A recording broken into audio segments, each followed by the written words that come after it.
Welcome to our new episode on homeopathy, the world's second largest system practiced today. We'll explore this topic in a healthy and engaging way. Homeopathy, based on the law of similars, was it invented by its founder or did it exist before? In the late 18th century, Samuel Hahnemann did not discover the law of similars. That principle is ancient, widely used in India, and even Paracelsus mentioned it 500 years earlier.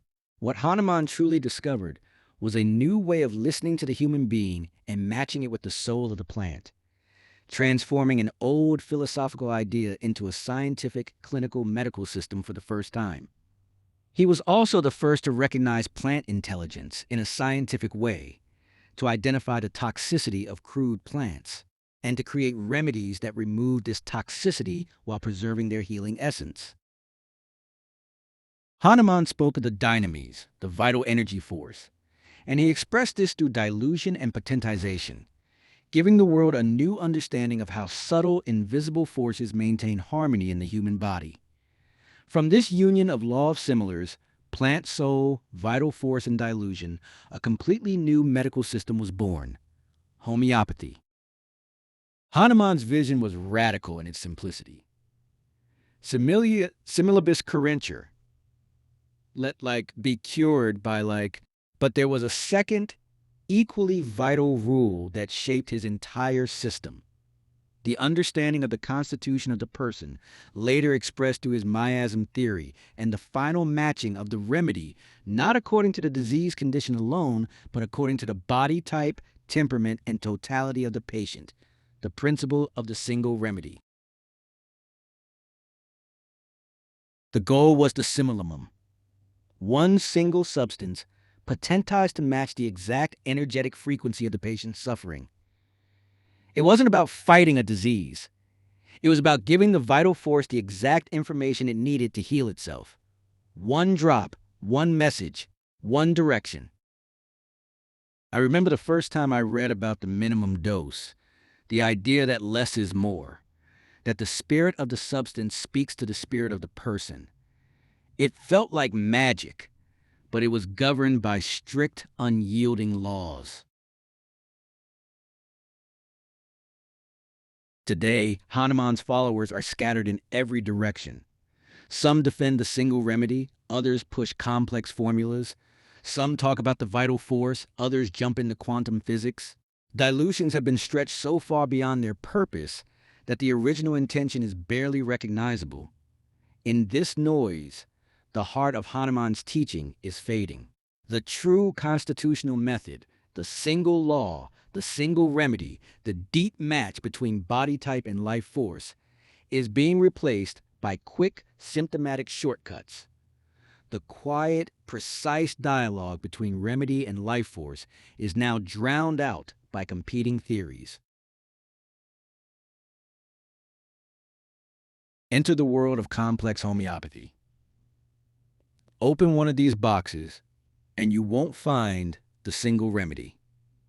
You will find a list of 10, 12, sometimes 20 different medicines mixed into one bottle. I have a terrible cold. This bottle says it has aconite, belladonna, bryonia, and gelsemium all in one. That covers everything, right? Exactly.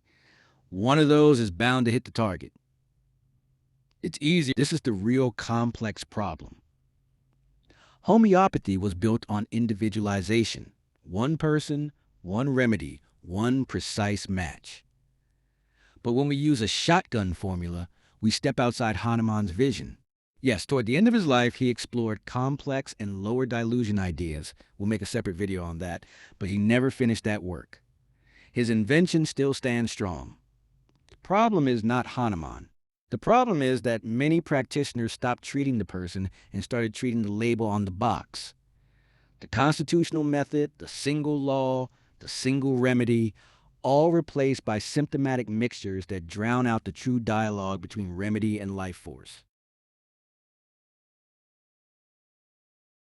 If the vital force is like a radio frequency, how can it tune in when we are broadcasting 10 different stations at the same time?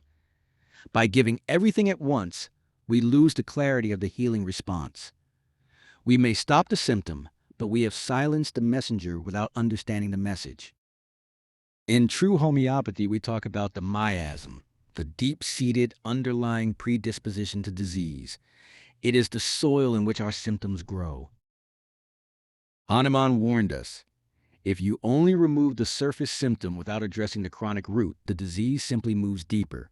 It retreats from the skin to the lungs, from the lungs to the heart, from the body to the mind.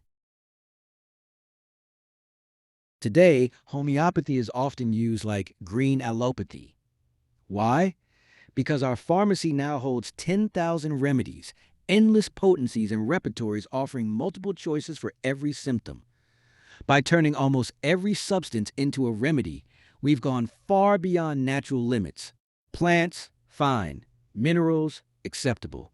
But chemicals, animal secretions, nosodes, bacteria, viruses, even diseased tissues, the path has become chaotic. Even allopathy doesn't use everything, yet we still criticize modern medicine. In moving so far forward, we lost the path behind us. Hahnemann wasn't wrong. We pushed his work in one direction without knowing where to stop. We forgot how to refine, how to preserve the essence. And instead of individualizing, we now treat the label on the box. Headache? Take this homeopathic tablet. Anxiety? Take these drops. We use these sacred remedies to mask symptoms, just like conventional drugs. But when we use a ready-made complex to shut down an outer symptoms or stop a discharge without considering the patient's constitution or their miasm, are we healing? The silent truth is that many natural treatments are performing the same suppression as the chemical ones we seek to avoid. We are polishing the leaves while the roots are. So why do we do it? Why do we reach for the complex formula? People say the simillimum is hard, but that's not the truth. Hahnemann was right. He was a genius. We are the ones who forgot him. We became modern, advanced, even superior, and pushed his core teaching into the background. We forgot that homeopathy is a science only when we know when, where, how, and which remedy to use.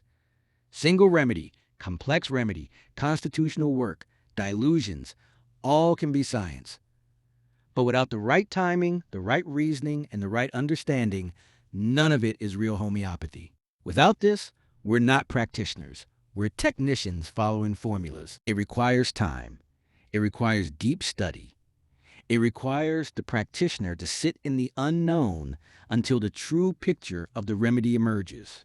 To practice real homeopathy, we must return to the roots, understand the principles deeply, and know exactly why we choose a remedy, when to use it, and how it speaks to the life force.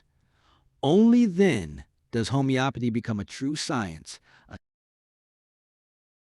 I could give you a general formula for your grief, but that's not what your system needs. Tell me, how does this grief feel in your body? When does it come? What is the unique way you experience this pain? This is the simillimum challenge.